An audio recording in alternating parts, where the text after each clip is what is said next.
So this week we're talking about financial statements and budgets. A financial planning has four main items. We earn, we spend, we own, and we owe. Our earnings can be a paycheck, a salary, something that we earn on a regular basis, or something that we earn unexpectedly. And then we could have spending, um, that we are required to spend, like our rent, utility, cell phone bill. And then we have some leisure spending.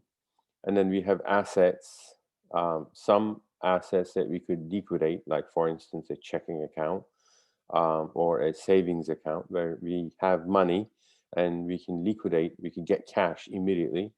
Or we have assets like we have a car or a cell phone that has value, but not necessarily as liquid as a savings account. And the value of the item may not be as precise. And then we obviously have liabilities. Some of these are immediate, and some of them have longer um, payment due dates. For instance, on a credit card, the minimum payment is an immediate liability. But if you have a mortgage payment on a monthly basis, then your monthly mortgage payment is may not be due tomorrow if it's not due tomorrow. Um, but so the assets, based on the liquidity of the asset, and then the liabilities based on the due date of the liability are classified a little bit differently. Remember, on the credit report, we don't have our earnings or spending or assets. Our credit report is solely on what our liabilities are and what our payment performance has been in the past. So, one of the most important financial statement is an income statement where we have our income and expenses. Um, we we're talking about the financial statements that a regular person should keep. So every person should actually have an income statement back of the napkin, if you will. But the idea is that you actually understand how much income you have and then how much expenses you have so that you can see if you have a surplus or a deficit. Sometimes life can be hectic, so you may continue with your life without realizing how much of an income net you have and how much expenses that you have, and therefore you may not even remember how much of a surplus of a deficit you have until you start building some debt. So the income, I think what's really important on the income statement is that you need to have certain income and then uncertain income. The income that you have certainly you will certainly receive, and the expenses that you're required to make, or leisure expenses. So if you can split your income statement into two, where you have your income and then you have your expenses, and with respect to the income, possibly put your certain income at the very top, and then less certain as you go down. And then with respect to expenses, list the required expenses like your rent, your utility bills, the minimum payment on your credit cards, the expenses that you're going to have immediately, and you're required to pay them. And then go down to your leisure expenses, like perhaps dining out or going to movies and that sort of thing. And then at the end, you should actually have a surplus where your income is greater than expenses, or you have a deficit where your expenses are greater than the income. In case of a deficit, you're going to have to get a loan, which can be a credit card or a consumer loan, or a different type of loan that we talked in the previous weeks. So what is important about the income statement is you can actually differentiate between fixed income and variable income. Fixed income, this is very much like a salary. You have a job, and this job pays you a salary on a continuous basis, so how much of a paycheck you're going to receive every week, every month, every other week. um, and that's like a certain income for you. But then you could also have a variable income. For instance, you could trade stocks, and then you could have a variable income. Some weeks you could make a lot of money, and some weeks you wouldn't make any money. Or you could be moving somebody's loan and get 20, 30, $40 extra time to time. You could tutor your friends, and then they could pay you time to time. So this would be, not a reliable income, but an income nonetheless. Very similarly, the expenses, you have some required expenses that are fixed. Um, in an accounting sense, this also refers to the expenses that doesn't really change all that much, like your rent, for instance, or your utility bills on average, if you will. But then you may have some variable expenses that change all the time. It also could refer to your leisure expenses, as you could willingly increase those expenses, or you have some control over them to decrease them. For fixed expenses like insurance, uh, or your rent, you may not have as much control, because you have a lease that you signed and you can't get out of it for the next couple of years. And your utility bills, well, it is what it is. You got to pay those bills. The second important financial statement is a balance sheet. In a balance sheet, you have your assets and liabilities. Now, in the income statement, you have your income and expenses. It's like money coming in and money going out. That's your income statement. And you should write this down, actually. The income statement should be written down. I understand that everybody has in the back of their mind some sort of an income statement, but it really helps to write it down, how much of an income you have, how much of it is fixed, and how much of it is variable, and then what sort of expenses you have, and do you have a deficit, and do you have a surplus? And then once you actually see it, you can actually make adjustments, and you can prepare what is to come. And a balance sheet is what you own and what you owe, right?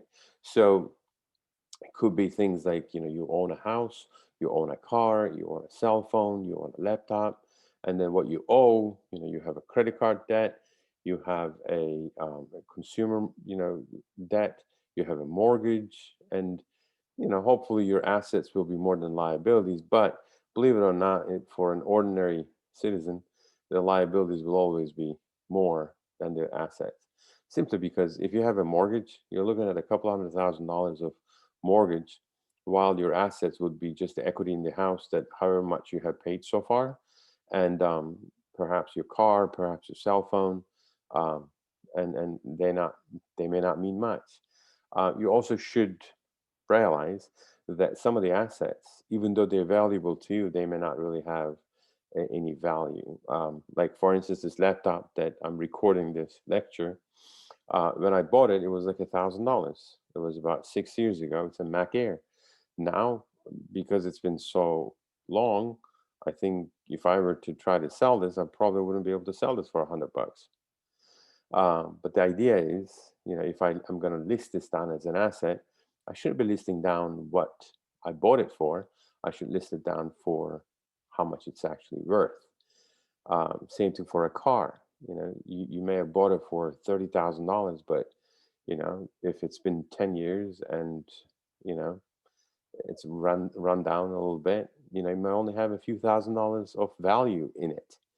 With respect to liabilities are usually quite net. You have a mortgage balance, you know what your mortgage balance is. You have a credit card debt, you know what your credit card debt is. So the value of liabilities are usually certain. But with respect to assets, the value of assets are not usually certain. It is subjective. And your net worth is the difference between your assets and your liabilities. And like I said, for most people, they have more liabilities than assets. Especially if you're young, you're going to have more liabilities than assets. As you get older, hopefully you will have equal, and then hopefully as you approach retirement, you're going to have more assets than liabilities, so that you can depend on that net worth, so that you could retire. Um, so what we own We basically list them in the balance sheet as those that are liquid and non-liquid. What we mean is how soon and how costless can you convert it to cash. Um, think about it. If you have a car versus a savings account, which one would be easier to turn into cash? The savings account is as close to you as an ATM. A car, you really need to sell the car. It would take a few days, and you probably have to knock down the price quite a bit just to get your money in a couple of days. So assets are what we own, but you have to consider the actual value of it and the actual value of it when you are in need of cash.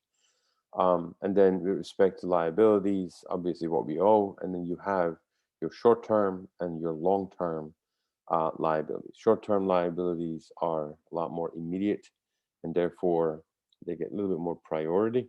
But the long term liabilities usually are larger in the amounts, and then you have like a mortgage. So, what is a budget then? A budget is actually an expected income statement and an expected balance sheet. That's why I needed to talk about income statement and balance sheet. So think about it. With a budget, what you really are doing is you're saying to yourself, look, for the past 12 months, this has been my experience with respect to my income and with respect to my expenses. Now, what do I expect the next month to be? That's your budget. And it is important because then you can prepare for it. Now, most of us rely on credit cards, but credit cards are expensive. You're talking about a 24 to 26% on average as of today on credit card debt. And most of us have credit card debt. So we are actually paying those high finance costs. We are paying significant fees, and we need to avoid it if at all possible. So a budget allows you to see how much you make and then how much you spend. So hopefully it will bring you a financial discipline. It will create that financial mentality as to for you to see where your money is coming from and where your money is going, right?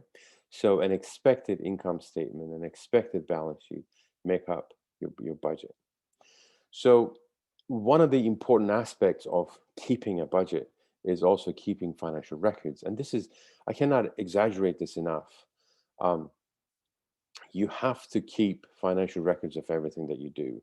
Remember, you're liable for every payment that comes out of your checking account, every payment that comes out of your savings account, every payment that goes through your credit card, you are liable for it. So, unless you can prove your case and unless you can report any sort of fraudulent activity to the financial institution in a timely manner, that's your liability. So you have to keep a record of all your finances. That includes your bills, your receipts, your credit card statements, your bank statements, your tax documents, and your paycheck stubs. I mean, think about it. You go to a restaurant, you pay, and then you actually add a tip. So say, you went to a restaurant and you spent $20 and then you wanted to leave a 20% tip, so $4, and then you never pay attention to it. But then, you know, things happen and somebody just puts a one in front of it, and then all of a sudden you're paying now $120 instead of the 20. So, and you thought you were going to pay $24 and everything was nice, but all of a sudden you were actually paying $120. So, how do you actually prove that, it was actually a $20 bill instead of 120? So, you need to keep not just your credit card, but also the bill that you actually received after the meal. So, and I understand, these things may feel quite obsessed, financially obsessed, if you will. But things happen and things happen every day. So don't be a victim. Um, Keeping a budget will also put you in a mentality where you will feel like you need to keep all these financial records. And after a few months, you could actually discard the old ones and replace them with the new ones. Maybe a little box where you actually keep some of the recent bills, some of the recent receipts, and that sort of thing. Tax documents, you have a legal liability, legal requirement, obligation to keep your tax documents, as far as I know, up to 10 years. So, depending on the state, by the way, that time may also be longer. So what I usually do is, as soon as I actually have a tax document, I take a picture of it with my phone and then keep it. I also keep the paper copies in a file somewhere, but I take a picture of them and I save them. So, the same thing I do with the bank statements or credit card statements. All of them I actually receive and download electronically and then save them. And after a few years, I discard the old ones and obviously I keep the new ones in. But one of the requirements of a budget really is to keep all these financial records, um, and then obviously match your bills and receipts to your credit card statements and to your bank statements, just to make sure that there's nothing wrong in them. There's nothing, not a single payment that you did not do, not a single payment that you did not authorize. And if you see anything suspicious, you actually contact the financial institution, and this will save you a lot of money. Now, remember, there's a lot of fraud out there, and a lot of the times, the fraudsters, they're smart. So what they do, or what they can do, what's withdrawn from your account without your authorization doesn't have to be a large amount. It could be like $15 or $20 or $30, a small amount that you wouldn't notice, but they do this every month.